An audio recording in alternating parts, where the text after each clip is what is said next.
नमस्कार दोस्तों, मैं विकास शाक्य एक बार फिर से आप सबका स्वागत करता हूं अपने चैनल पर। और आइए अब हम देखते हैं सुंदर कांड में आगे की कहानी। ठीक है।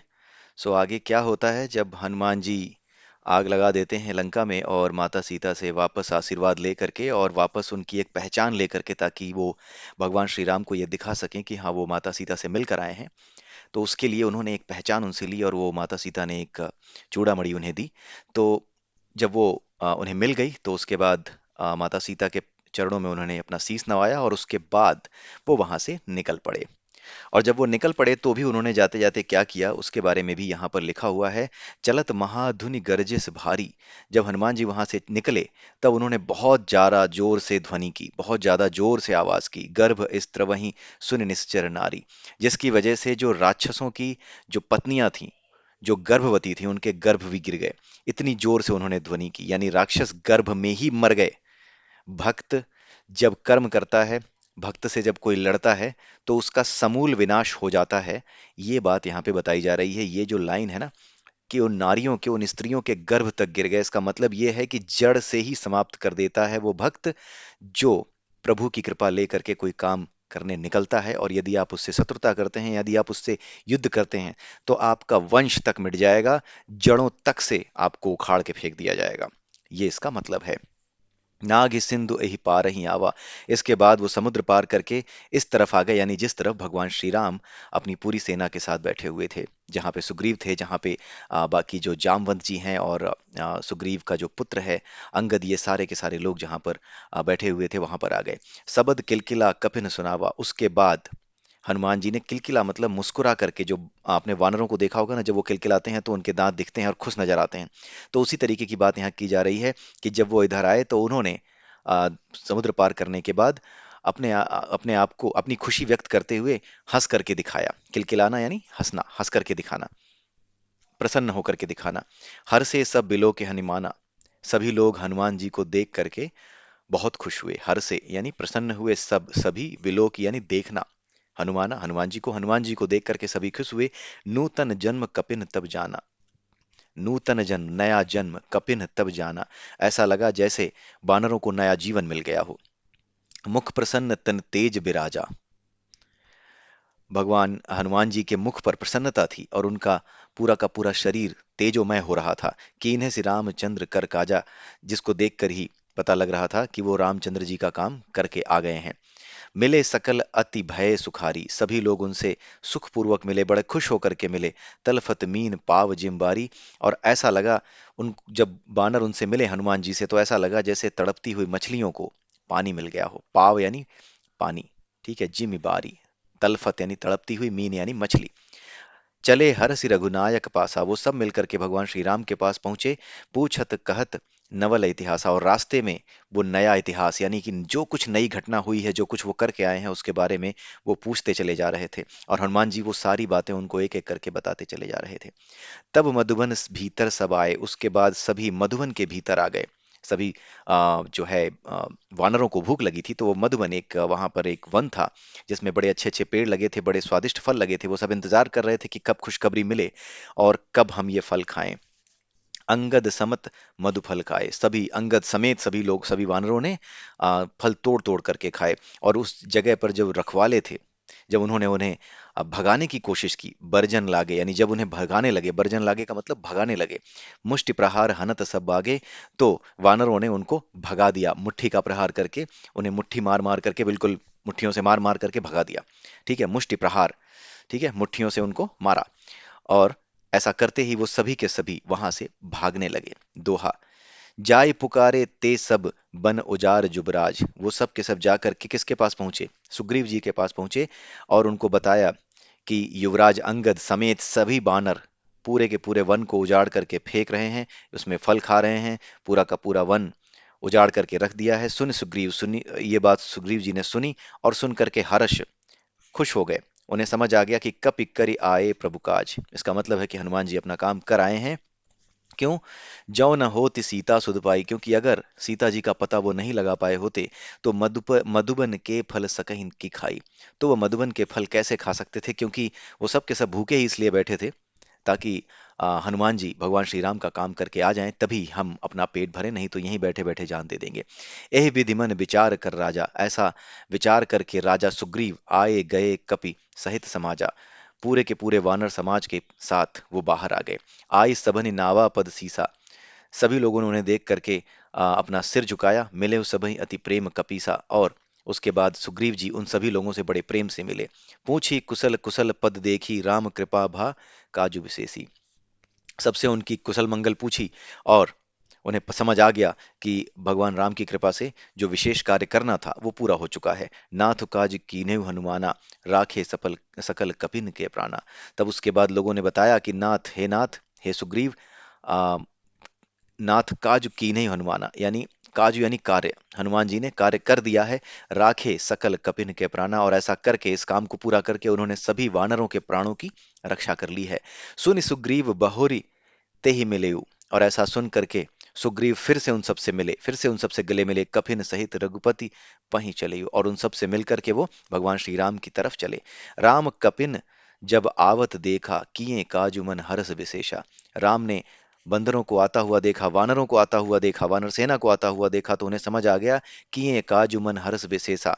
और ऐसा समझ करके कि इन लोगों ने जो कार्य विशेष था, जो करना था, माता सीता का जो पता लगाने का कार्य दिया था भगवान श्री राम ने हनुमान जी को, वो सारा का सारा काम वो करके चले आए हैं। ऐसा उन्होंने अपने मन में सोच करके वो बड़े खुश हुए, हर्षित हुए। हर्ष यानी हर्षित होना, खुश होना। ठीक है। फटिक सिला बैठे दो भाई। इस फटिक एक पत्थर होता है, एक विशेष पत्थर होता है, इसके बारे में आप जानकारी लेना चाहें तो आप गूगल कर सकते हैं। तो उस शिला पर, उस पत्थर पर, इस फटिक के पत्थर पर दोनों भाई बैठे थे। परे सकल कपि चरण न आ जाई, जितने भी बानर थे वो सारे के सारे उनके पैरों में जाकर के गिर पड़े। प्रीति सहित सब भेटे, रघुपति करुणा पिंज पुंज, पूछी कुशल नाथ अब कुशल देखि पद कंज। ठीक है। अब यहाँ पर उन्होंने बताया प्रीति सहित सब भेटे, रघुपति करुणापुंज। करुणापुंज यानी जो करुणा का सागर हो, यानी जिसमें बहुत ज्यादा करुणा हो, भगवान श्री राम की बात हो रही है। तो उन सभी वानरों से भगवान श्री राम बहुत ही प्रेम पूर्वक मिले। पूछी कुशल नाथ अब कुशल देखि पद कंज। अब उसके बाद भगवान श्री राम ने पूछी कुशल नाथ अब कुशल देखि पद कंज। उसके बाद भगवान श्री राम ने उनसे उनकी कुशल मंगल पूछी। ठीक है। जब उन्होंने उनके चरण कमलों के दर्शन कर लिए, देखी पदकंज यानी चरण कमलों के दर्शन जब कर लिए, तब भगवान श्री राम ने अब जो है कुशल मंगल पूछी उनकी। जामवंत कह सुन रघुराया, जा पर नाथ करहु तुम दाया।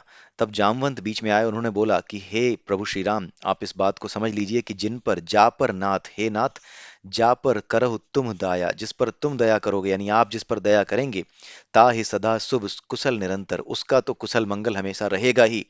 सुर नर मुनि प्रसन्नता ऊपर, और उस पर, उस व्यक्ति पर, सुर यानी देवता, मनुष्य और ऋषि मुनि सभी के सभी प्रसन्न होंगे। यानी वो जिसके ऊपर आप प्रसन्न हैं, उससे बाकी सभी चीजें, यानी देवता जिनका भी आशीर्वाद आप पाना चाहते हैं, जिनके लिए व्यक्ति जीवन भर कर्म करता है, वो सारी चीजें उसे अपने आप प्राप्त होंगी, वो सारी चीजें अपने आप आ जाएंगी उसके पास। एक चीज यहाँ समझने वाली है कि हमारे यहाँ जो बातें लिखी गई हैं, कई बार लोग ये समझते हैं कि वेदों में या पुराणों में या बहुत सी कहानियों के माध्यम से जो बात बताई जाती है कि अगर इस देवता की पूजा की, या भगवान शिव की पूजा की, या भगवान नारायण की पूजा की, तो उसे ये फल मिला, जीवन के सारे सुख मिले। ठीक है। तो दो चीजें हैं, एक तो है जीवन के सारे सुख, और दूसरी तरफ है ईश्वर। ठीक है। तो जिसने ईश्वर की ओर ध्यान दिया, उसे जीवन के सारे सुख मिले। ध्यान दीजिएगा, ईश्वर की तरफ जिसने ध्यान दिया, जिसने ईश्वर की आराधना की, जिसके ऊपर ईश्वर की कृपा है, उसे सारे सुख अपने आप मिलेंगे। ठीक है। एक चीज ये है, लोग इसका क्या करते हैं, उल्टा मतलब निकालते हैं। अगर सारे सुख चाहिए तो ईश्वर की आराधना करो, बात एक ही कही जा रही है। अगर ईश्वर में ध्यान लगाओगे, अगर ईश्वर पर विश्वास करोगे, तो बाकी सारी चीजें, जीवन जीने के लिए जितनी भी चीजें आवश्यक होती हैं, वो सब की सब आपको मिलेंगी। ठीक है। मिलेंगी, ये नहीं कहा गया है कि ये मिलेंगी इसलिए तुम जो है ईश्वर में ध्यान लगाओ। इसलिए कहा गया है कि ईश्वर में ध्यान लगाओगे तो बाकी चीजों की चिंता तुम छोड़ दो, ये कहा जा रहा है। लेकिन लोग इसका क्या मतलब निकालते हैं कि अगर आपको सुख चाहिए तो इसका मतलब है कि भगवान श्री राम की या भगवान शिव की, जिसकी भी बात हो, जिसमें भी श्रद्धा हो, उनके लिए वो ये सोच लेते हैं कि अगर हमने इनकी पूजा आराधना की तो हमें सांसारिक सुख मिलेंगे। तो अंतर है, ये लोग किसको टारगेट बनाते हैं? सुख को। ईश्वर को टारगेट नहीं बनाते ये लोग सुख को टारगेट बनाते हैं। कौन से सुख को? सांसारिक सुख को। ये क्या है? ये वो है जो यहीं रह जाएगा, यहीं छोड़ के चले जाओगे। टारगेट बनाना होता है ईश्वर को, बनाते हैं वो सुख को। ठीक है। ये अपने आप में ईश्वर से सबसे बड़ा धोखा है। आपके पिताजी के पास करोड़ों की संपत्ति है, आप इकलौते वारिस हो या दो भाई हैं आप मान लीजिए। आपकी चिंता यह है कि आप पिताजी की सेवा करेंगे तो ये सारी संपत्ति में से ज्यादा हिस्सा वो मुझे दे देंगे। एक ये विचार है। दूसरा ये विचार है, ये तो मेरे पिता है ही, जो कुछ है उनके पास वो तो मेरा है ही। पुत्र होने के नाते, चाहे हम कितने भी भाई बहन हो, पुत्र होने के नाते उन सभी चीजों पे जो पिताजी का है, उन पे तो मेरा अधिकार है ही। हमारा तो फर्ज ये है कि हमें पिता में श्रद्धा रखनी चाहिए। दोनों में फर्क है। लोग इसी फर्क को नहीं जानते और इसीलिए पूजा और पाखंड में अंतर करना आज के समय में बड़ा मुश्किल हो चुका है। ठीक है। बाहर से देख करके हर पूजा करने वाला एक नास्तिक को, एक वामपंथी को पाखंडी ही लगेगा। उनकी बात छोड़ दीजिए, वो तो किसी लायक है ही नहीं कि आपको जज कर सकें। ठीक है। वो तो इन्हें भी जज करने के लायक नहीं है, जो कि सुख के लालच में ईश्वर की पूजा करते हैं। वो तो इन्हें भी जज करने लायक नहीं है, वो तो बहुत ही गए गुजरे हैं। लेकिन आप अपने लिए इस बात को ध्यान रखिए कि टारगेट आप सुख को नहीं बनाएंगे, टारगेट आप ईश्वर को बनाएंगे। ये बातें इसलिए लिखी जाती हैं ताकि, ये बातें इसलिए कही गई हैं ताकि आप ये ना सोचें कि अगर, ये कंफ्यूजन होता है ना इस संसार में, कि अगर भगवान की तरफ गए, अगर पूजा पाठ में ध्यान लगा दिया, अगर हम स्पिरिचुअल हो गए, तो हमारा जो सांसारिक जीवन है जिसमें बच्चे पालने हैं, माँ बाप की सेवा करनी है, घर बनाना है, सब कुछ बच्चों के लिए कुछ ऐसा करके ऐसा छोड़ के जाना है कि उनका जीवन सुरक्षित हो, तो वो कैसे होगा? लोगों को लगता है कि आध्यात्म और ये जो जीवन है, सांसारिक जीवन है, ये म्यूचुअली एक्सक्लूसिव हो जाएगा। ये तो म्यूचुअली एक्सक्लूसिव चीज है, उन्हें ये लगता है। उन्हें ये नहीं समझ में आता कि ये बात बता करके हमारे पुराणों में, ग्रंथों में सारी समस्या हल कर दी गई है।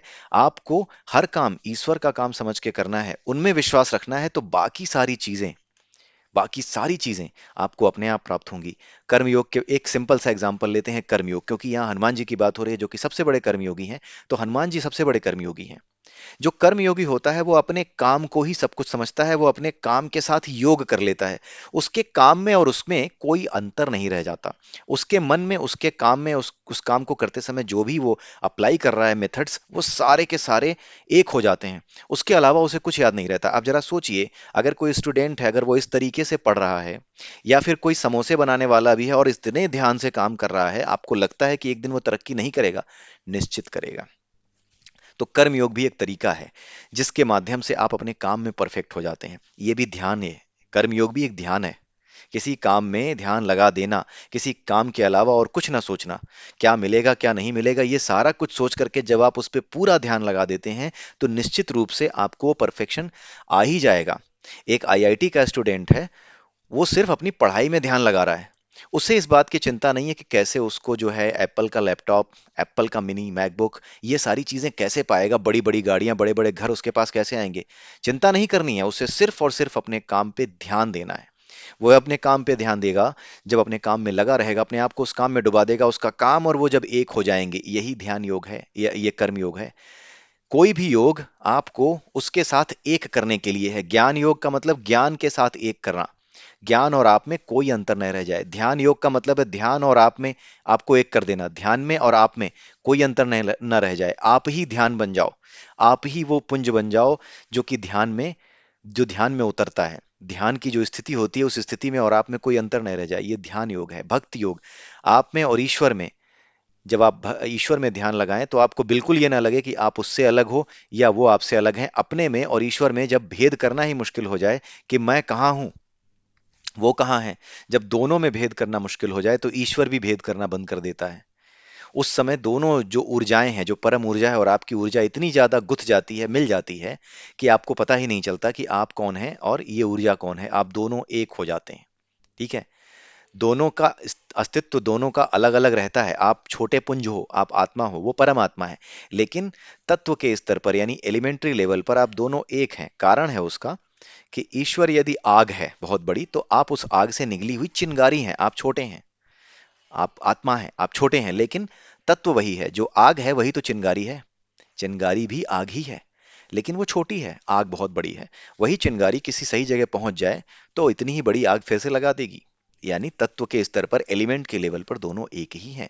इसलिए जो व्यक्ति अपने काम में फोकस्ड रहता है, और या फिर ईश्वर में फोकस्ड हो गया। अगर काम में भी फोकस हो गए तो कर्मयोग हो गया। कर्मयोग को भी ईश्वर प्राप्ति का ही रास्ता बताया गया है, उसे भी एक रास्ता बताया गया है। तो अगर आप कर्मयोगी हैं तो भी, चाहे किसी भी तरह के योगी हैं, किसी भी स्थिति में आपके साथ क्या होगा? हर स्थिति में जबकि आप योग कर रहे हैं तब उस समय आप ईश्वर के लिए कर्म कर रहे हैं। ठीक है? और इसीलिए जब आप इन्हें टारगेट करते हैं कर्मयोग के माध्यम से या ध्यान योग के, ज्ञान योग के माध्यम से, कर्मयोग भी ईश्वर को टारगेट करना ही है। कर्मयोग भी ईश्वर को ही टारगेट करना है। ठीक है? तो जब आप इन्हें टारगेट करते हैं तो बाकी चीजें, जो बाकी के सुख हैं, अपने आप मिलते हैं। आप खुद सोच के देखिए, अगर कोई आईआईटीएन है, अपने ध्यान में केवल और केवल पढ़ाई और अपनी रिसर्च को रखता है, तो क्या उसे बड़ी बड़ी गाड़ियों के बारे में सोचने की चिंता? अरे तो उसकी तो इतनी अच्छी नौकरी लगेगी कि सरकार उसे खुद वैज्ञानिक का दर्जा दे करके बड़ी बड़ी सुरक्षा प्रदान करेगी, जेट सिक्योरिटी मिलेगी, बड़ी बड़ी गाड़ियों में वो घूमेगा, ड्राइवर तक उसको फ्री मिलेगा। उसे कुछ चिंता करने की आवश्यकता नहीं है। और एक दूसरा कौन है जो इसी चिंता में है कि कैसे लिया जाए बड़ा घर, बड़ी गाड़ी? वो हमेशा तंग रहेगा, हमेशा परेशान रहेगा। छल कपट, उल्टे सीधे काम, ऑफिस में काम करेगा तो इससे छल, उससे कपट, इसकी बात उधर लगाना, कैसे ऑन साइड चला जाऊं, कैसे जो है बाहर चला जाऊं, इसी तरह की चीजें वो करेगा। क्योंकि उसका उद्देश्य कर्म नहीं है, उसका उद्देश्य ईश्वर नहीं है। ईश्वर के द्वारा प्राप्त होने वाली चीजें हैं, अपने कर्म के द्वारा प्राप्त होने वाली चीजें उसका उद्देश्य हैं। अपना कर्म उसका उद्देश्य नहीं है। अगर वो अपने कर्म पे फोकस करेगा तो बाकी चीजें तो अपने आप आएंगी। अगर कोई बंदा है, बहुत अच्छा काम करता है, client is happy with him, तो अपने आप बुलाएगा कि यार इसे भेजो, this kind of guy is needed here, इसे ऑन साइट भेजो। उसे मांगना नहीं पड़ेगा। If there is a requirement, आप सबसे पहले चुने जाओगे। तो वही चीज है। कुछ लोग क्या करते हैं, जैसे ही पुराणों में ये कहानियां पढ़ते हैं या फिर दूसरी कहानियां या फिर कहीं कथा वथा हो रही होती है, तो पंडित जी वहां पर या फिर कोई जो कथावाचक होता है, जब ये बताता है कि उसने जब इतनी पूजा की, इतना पूजा पाठ किया, तो इतनी सारी चीजें उसके पास आ गईं, उसे इन चीजों की प्राप्ति हो गई। इसका मतलब ये नहीं है कि आप उनकी पूजा इसलिए करो ताकि ये प्राप्त हो। आप खुद सोचिए कि ये खुद ईश्वर का अपमान है कि ईश्वर को छोड़ करके आप उससे प्राप्त होने वाली चीजों को महत्व देते हैं। ये अपने आप में ईश्वर का अपमान है। तो आप खुद सोच करके देखिए कि आप मंदिर जाते हैं या देवी देवता बदलते रहते हैं। कुछ लोग कहते हैं पहले मैं यहाँ जाता था तो मेरे बेटे का वीजा नहीं लग रहा था, तो मेरी बेटी की शादी नहीं हो रही थी, फिर मैंने वहां जाने की कोशिश की, वहां सुना कि उनकी बड़ी महिमा है, तो वहां जाते ही बेटे बेटे का वीजा लग गया और बेटी की शादी तय हो गई। तो हम तो अब तो उनके पुजारी हो गए हैं। ठीक है? तो ये जो विचार है ना, आपको सांसारिक सुख भले दे दे, आपकी श्रद्धा किसी में भले ही हो जाए, लेकिन ये श्रद्धा का कारण क्या है? इस श्रद्धा का कारण है ये सुख। ये सुख जो इसी संसार में रह जाएगा, नष्ट हो जाएगा। जो कुछ नाशवान है उसमें सुख मानना, उसकी इच्छा करना, ये तो मूर्खों का ही काम है। आप इन पर टारगेट कीजिए, ईश्वर पर, कर्मयोग के माध्यम से। क्योंकि हम और आप संसारी हैं, तो कर्मयोग के माध्यम से टारगेट कीजिए। आपका काम और आप दोनों एक हो जाइए। ये एक मार्ग है। कोई भी काम करें, कोई भी काम करें, कोई फर्क नहीं पड़ता क्या काम कर रहे हैं। हर वो काम जो आपका कर्तव्य है, जिसमें जो आपका अधिकार है, जहां पे आपको जिसे करना आपका कर्तव्य है, जहां अधिकार है, और आपके पास उस कर्म को करने का कारण भी है। ठीक है? या फिर जीवन निर्वाह करने के लिए कोई कारण करें, तो वहां पे कर्तव्य और अधिकार दोनों का ध्यान रखें। समाज को नुकसान न पहुंचाना आपका कर्तव्य है, क्योंकि आप समाज से हैं, समाज आपसे नहीं है। इन चीजों का ध्यान रखते हुए सारी चीजें भगवत गीता में हमने समझी हैं। तो कर्म कैसे करना है वो पूरा का पूरा भगवत गीता कर्मयोग समझाता है। यज्ञ के बारे में हमने समझा भगवत गीता में। यज्ञ ये नहीं कि हाँ कुछ आप डालते रहते हैं आहुतियां। यज्ञ का मतलब है, सिंपल वर्ड्स में समझ लीजिए, यज्ञ का मतलब होता है सस्टेनेबल डेवलपमेंट। ऐसा कोई भी काम जो कि नेचर से आप कुछ ले रहे हैं तो नेचर को नुकसान न पहुंचाते हुए किया जाए, वो यज्ञ है। जो कुछ नेचर से लिया है उसे नेचर को उसी रूप में वापस करना यज्ञ है। ठीक है? तो जो काम इस तरीके से किया जाए, कर्मयोग को जिसने समझ लिया भगवत गीता के, वो अपने आप समझ जाएगा कि टारगेट ईश्वर हैं, उनके द्वारा मिलने वाली सुविधाएं नहीं। ठीक है? तो अब यहां पर आगे बढ़ते हैं। अब यहाँ पर सुर नर मुनि प्रसन्नता ऊपर, तो देवता हो चाहे मनुष्य हो चाहे ऋषि मुनि हो, वो सभी के सभी उसके ऊपर प्रसन्न हो जाते हैं जिस पर भगवान आप प्रसन्न हैं। और ये इनके बारे में क्यों कहा गया? क्योंकि सुर नर मुनि ये सारे के सारे ही लोग, इन्हीं के माध्यम से आपको ये सारी चीजें मिलती हैं जो आपको सांसारिक सुख प्रदान करने वाली चीजें हैं, यही देते हैं। मुनि आपको आशीर्वाद देते हैं, नर आपके आसपास जो नर हैं उनमें कुछ विशेष योग्यता है, वो आपको सेवा देते हैं, वो आपकी सेवा करते हैं, वो आपके कामों में आपके सहायक बनते हैं। तो ये सभी के सभी आप पर प्रसन्न होते हैं। सोई विजयी विनयी गुण सागर, तासु सुजसु त्रैलोक उजागर। ठीक है। तो जिसके ऊपर आपका सोई विजयी विनयी गुण सागर, वही विजय विजयी होता है। विजयी मतलब विजय प्राप्त करने वाला, विनयी यानी विनय, जिसके अंदर विनम्रता होती है। गुण सागर और गुणों का सागर होता है, ऐसा ही व्यक्ति गुणों का सागर होता है, विजयी होता है, विनय विनयी होता है। तासु सुजसु, और उसका यश तीनों लोकों में गाया जाता है। ठीक है। और आगे क्या कहते हैं, प्रभु की कृपा भयउ सब काजू। हे भगवान श्री राम, आपकी कृपा से सारे कार्य हो चुके हैं, जन्म हमार सुफल बा आजू। आज हमारा जन्म सफल हो गया इस काम को करके। नाथ पवन सुत कीन्ही जो करनी, सहसहु मुख न जाई सो बरनी। हे नाथ, पवन सुत यानी हनुमान जी ने जो काम कर दिया है, सहसहु मुख यानी हजारों मुखों से, सहस का मतलब होता है 10,000, 10,000 मुखों से भी या हजारों मुखों से भी उसका वर्णन नहीं किया जा सकता।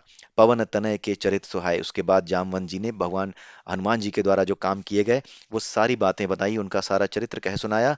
जामवंत रघुपति सुनाया, यानी जामवंत ने ये सारी बातें हनुमान जी के चरित्र के विषय में और उन्होंने जो काम किया उसके विषय में सारी बातें सुना दी।